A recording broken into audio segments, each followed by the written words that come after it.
l'équipe, salut à tous, j'espère que vous allez bien. On se retrouve pour la petite vidéo d'avant-match. Mardi, c'est le retour, ou plutôt la reprise de la Ligue des Champions à partir de 21 h sur RMC Sport 1 en direct du stade Jean Bredel, amis belges. Reprenez-moi si je me suis trompé, Club Bruges, Paris Saint-Germain, match comptant pour la 3e journée de Ligue des Champions. Attention les amis, attention à cette équipe belge, le Club Bruges, sur leurs 20 derniers matchs, toutes compétitions confondues, c'est une stat qui est assez hallucinante. 13 victoires, 7 nuls pour 0 défaite. C'est un truc de ouf quand même. Le Paris Saint-Germain, sur nos 20 derniers matchs, toutes compétitions confondues, 15 victoires, 2 nuls pour 3 défaites.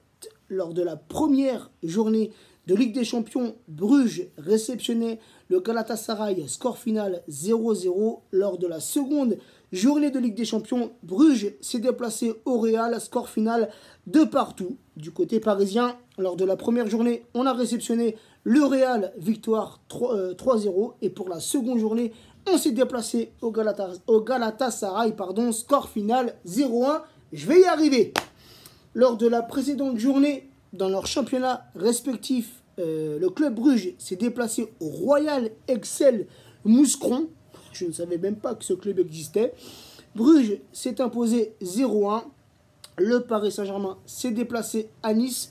Victoire 1-4 des Parisiens. Un petit récapitulatif sur le groupe A.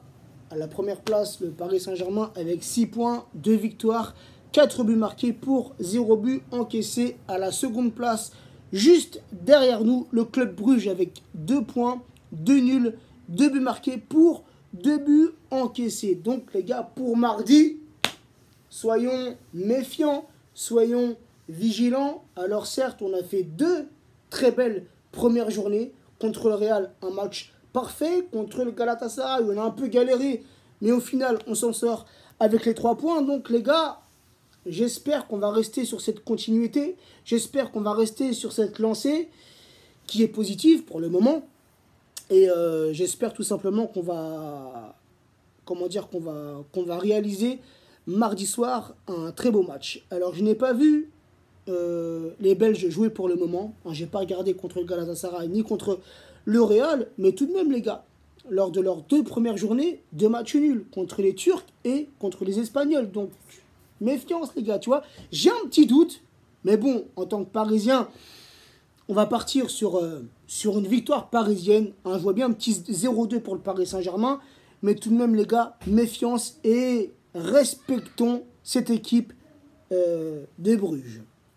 La petite compo parisienne que j'aimerais voir pour mardi les gars, le 4-3-3 avec Navas dans les cages parisiennes, Meunier latéral droit, Bernat latéral gauche, la charnière Kipembe associé à Silva, Marquinhos dans ce rôle de milieu récupérateur, Gay relayeur côté droit, Verratti relayeur côté gauche. Je mettrai Icardi à la pointe de l'attaque parisienne, Mbappé ailier gauche, Di Maria ailier droit. Alors les amis, on a pu le voir sur différents journaux, sur différents médias, les amis. Cet article qui est apparu, si je ne me trompe pas, ce matin, il y a quelques heures de ça, comme quoi Cavani ne rentrerait pas dans les plans de Thomas Tuchel pour la saison parisienne. Donc les amis, après, encore une fois, à savoir si c'est vrai, à prendre avec des pincettes. Il y a tellement de choses qui se disent autour du Paris Saint-Germain, les amis. Il faut rester méfiant et vigilant. Mais j'en ai parlé hier avec Mourad, la source parisienne. On s'est appelé hier, on en a parlé un petit peu au téléphone. Et la question qu'il faudrait se poser, nous en tant que supporters, n'est-ce pas la saison de trop pour Edinson Cavani? Là les gars, c'est un débat que j'ai ouvert. C'est une question que j'ai posée sur Twitter. Mais les gars, malheureusement sur Twitter, tu ne peux pas avoir de débat constructif. Tu vois ce que je veux dire? Tout le monde vient s'insulter, frère. On croit à croire que Twitter, c'est le réseau où tout le monde peut s'insulter gratuitement. Pour rien, frère. Tu vois ce que je veux dire? C'est le réseau des insultes, c'est le réseau de la division, frère. C'est un truc de fou, Twitter, quand même, tu vois. J'ai posé une question et j'ai eu des réponses, frère, en pagaille. Les gens, ils sont là, ils s'insultent parce qu'ils sont pas d'accord. Eh, les gars, c'est une question que je me pose et c'est une question pardon, qu'on s'est tous déjà posée. Et c'est une question, les gars, ça permet d'ouvrir les débats.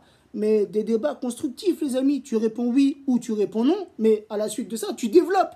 C'est pas juste tu poses un oui, tu poses un non. Oui, c'est le plus fort, c'est le meilleur buteur. Non, c'est l'attaquant le plus nul. Et après, tu te barres. Non, frérot, développe. Tu vois ce que je veux dire? Moi, pourtant, les amis, vous connaissez mon point de vue sur Cavani. Vous savez à quel point Cavani, je le respecte et je le kiffe. C'est le meilleur buteur du Paris Saint-Germain. C'est le buteur, le meilleur buteur de toute l'histoire parisienne, les amis. Je le respecte de ouf. Mais c'est une question tout de même, les amis, qu'il faut se poser. Cavani aurait-il mieux fait de quitter le Paris Saint-Germain à la fin de la saison dernière? Donc voilà, les amis. C'est un petit débat en même temps que j'ouvre sur YouTube. Donc répondez en commentaire. Mais encore une fois, respectez-vous et ne vous insultez pas, les amis. Hein, je parle pour les supporters parisiens surtout. Hein, on est une seule communauté. On est des supporters parisiens avec des avis différents. Et j'ai envie de te dire, heureusement, frère. Sinon, on se ferait chier, tu vois. Si on était tous d'accord, on se ferait grave chier. Bref, n'hésitez pas, les amis, en commentaire, à me donner votre compo et votre prono. Encore une fois, mon petit prono, même si c'est pas trop ma tasse de thé, 0-2 pour le Paris Saint-Germain. Prenez soin de vous, prenez soin des vôtres et à très vite.